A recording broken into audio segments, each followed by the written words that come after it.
Good morning, this is Mary from Camaj Fiber Arts, and today I'm going to show you the Brother triple drum carder.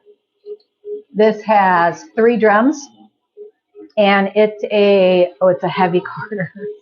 This thing weighs about 50 pounds, and I'm going to show you how to do some really cool fiber today and how well this works at blending. So the on-off switch is over to the side over here, so I'm just going to turn it off.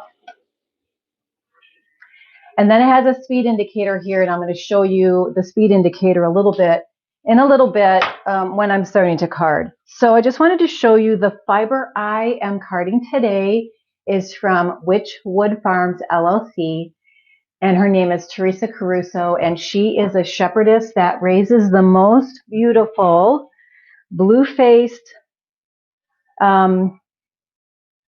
border Leicester. Sorry, not blue-faced. So this is border Leicester. Isn't that pretty? That's really beautiful. And it's very, very strong, very, very solid. And it has a really nice staple length. And then she sent me some Gotland border Leicester cross. This is so pretty. It's a very nice silvery gray. And I'm going to mix it with the white. And because we're going to mix it with the white, it's going to be even more of a lighter gray. This is probably about the max I will card. It might be a little bit too long, but let's try it and let's see what happens.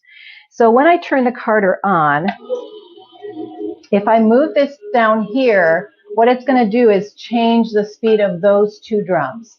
It's not going to change the speed of that big drum. So see how much faster that goes? And then we're going to drop it down. I'm going to drop this down to maybe 25 or 30 on this dial. I don't need it to go super fast, or I may turn it up just a little bit. But kind of watch your fingers when you're carding fiber. And I'm going to layer the white and then the gray. And once I open that gray up, man, it almost looks white. It's so pretty silvery gray.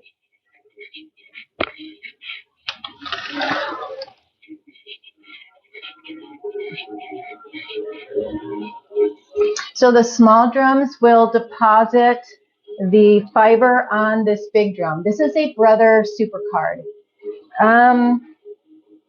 Trying to think how much it is. $4,000, I think. But this is probably the closest you will get to a commercial carder that will sit on a tabletop for your home. This is quite the machine. It has a 120, I believe it's 125 TPI on this carder, on that drum. And what that number means is how close the pins are within an inch. So the closer the pins, the more blending capabilities a drum carder has. So if you have a drum carder that has a 72 TPI, it means the pins are further apart within an inch, and the blending capability is not as good. So when you're getting a drum carder, keep that in mind. I have a 72 and a 92, and I like the 92. I think the 92, it blends well. Okay, I wanted to show you this. This is the second cut right here. So I would pull that out because that will make a nep in the bat. And this will make a little pill in your yarn because it's a shortcut. So with the abrasion of the yarn, and you have this little nep in there, it's probably going to pill up. And then, do you see the fiber building up on this this liquor in drum? So what I'm going to do is use the burnishing tool. I'm going to burnish down the fiber on the big drum, and this will come off, or it should come off. See, it's starting to pull it back on the big drum. So burnishing burnish between layers that will help from that buildup on those small drums.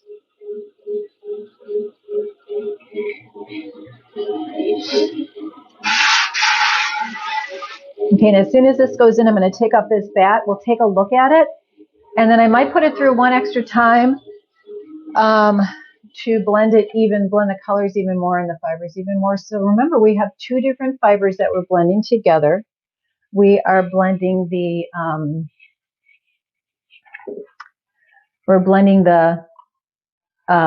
luster, the border luster, and then we're blending the border luster blend. Okay, see how you pull that off? You don't want to cut it.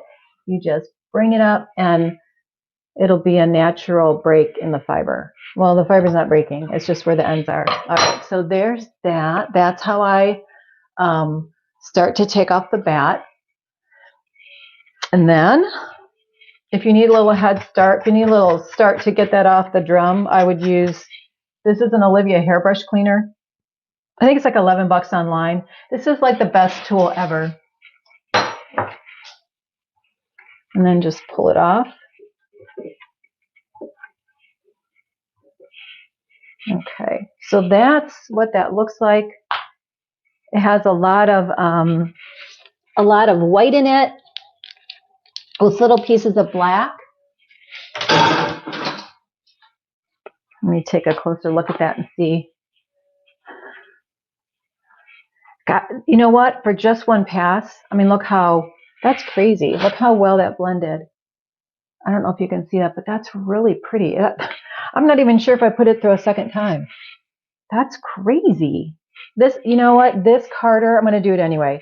This carder is amazing in the sense of its blending capability. And do you see not one nep in there? Not one nep. Okay, so tell you what. Let me clean the drum real quick. I'm going to use my little hairbrush cleaner and just get off any residual fiber that's in the base, because if I don't clean it, the bat may not come off very well. And I'm always cleaning in between bats. I keep my carders really clean. It just makes things so much easier that way. Okay, so now I stripped off a piece and I'm going to turn it on and then just open this up and lay it down. And there's a little nap there. I'll just pull it out. Can you see how thin that is?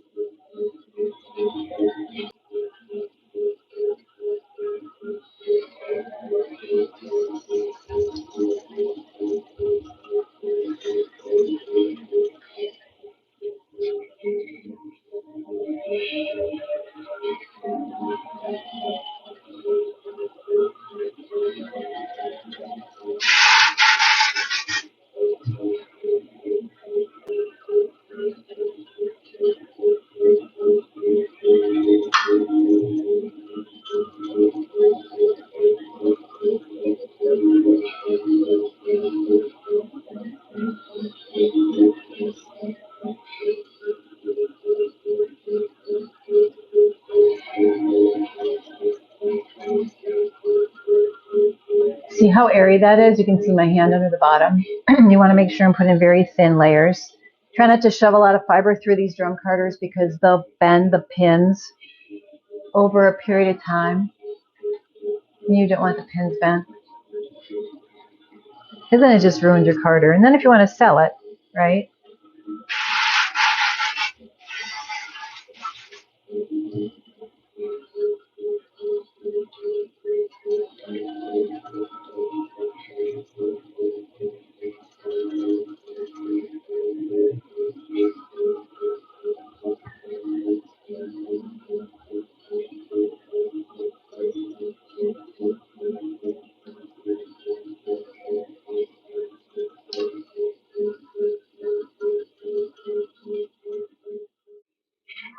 Okay, so 2 passes is all I'm going to do on this one because it just blends so nicely. Now, if I was using a regular hand crank with a 72 or a 92 or a 90 TPI, I'd probably have to card this maybe 3 or 4 times to get as blended as this very high TPI drum carder.